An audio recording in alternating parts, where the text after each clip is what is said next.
27 साल की उम्र की विधवा के बारे में इन मैडम ने कितनी अच्छी कहानी बताई। आप एक बार इनकी कहानी जरूर सुनो। 27 साल की उम्र में एक औरत विधवा हो जाती है, जिसका सहारा ना तो पियर से है ना ही ससुराल से है, परंतु उसकी मजबूरी का फायदा किस प्रकार से 13 लोगों ने मिलकर उठाया।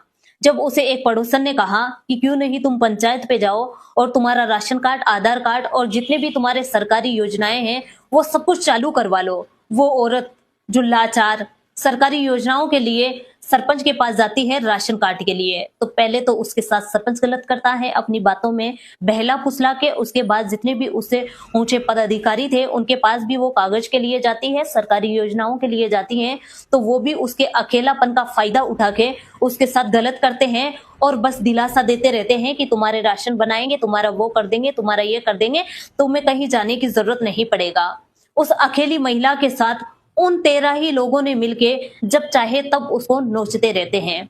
एक खिलौना बना के रख दिया, उसको इस प्रकार से उसकी हालत कर दी कि धीरे धीरे करके वो बीमार पड़ गई। जब बीमार पड़ गई तो डॉक्टर पे जाती है, तो डॉक्टर कहता है कि तुम्हारी तबीयत बहुत खराब है।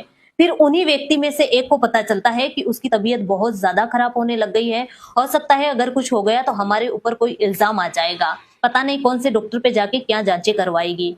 उन्हीं व्यक्ति में से एक व्यक्ति उसे हॉस्पिटल लेके जाता है और हॉस्पिटल में जाके उसकी जांचें करवाता है, तो डॉक्टर उसे एल्स बता देता है। फिर क्या उन सभी को इस बीमारी के बारे में पता चलता है तो उनके रोंगटे खड़े हो जाते हैं और अपनी गलती पे पछताते हैं। फिर सोचते हैं मन ही मन में कि ये तो अकेली थी और इसकी मजबूरी का फायदा हमने आज उठाया, इसलिए हम सभी बीमारी के शिकार हो गए। धीरे धीरे करके सभी का काला चिट्टा सामने आ जाता है और लोगों को पता चल जाता है और धीरे धीरे करके उनकी भी इसी प्रकार से मृत्यु हो जाती है। सोचिए, जिसका कोई सहारा नहीं उसका भगवान साथ देता है। अकेली औरत को देखकर कभी भी उसे लूटने का या उसके साथ गलत करने का कभी ना सोचे।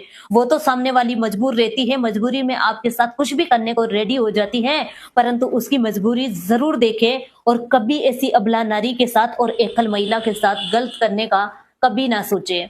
और उन सभी महिलाओं से भी यही कहना चाहूंगी कि मजबूरी चाहे कितनी भी आ जाए, परंतु मजबूरियों के सामने कभी भी अपने शरीर का सौदा ना करना, क्योंकि शरीर तो एक दिन खराब हो जाता है, परंतु आपकी इज्जत जो चली जाती है ना, वो कभी वापस नहीं आती है। भले ही आपको गंभीर बीमारी हो जाए या आप उसी बीमारी के कारण आपकी मृत्यु हो जाए, परंतु आपके ऊपर लगे दाग कभी नहीं मिट सकते। ध्यान रखें।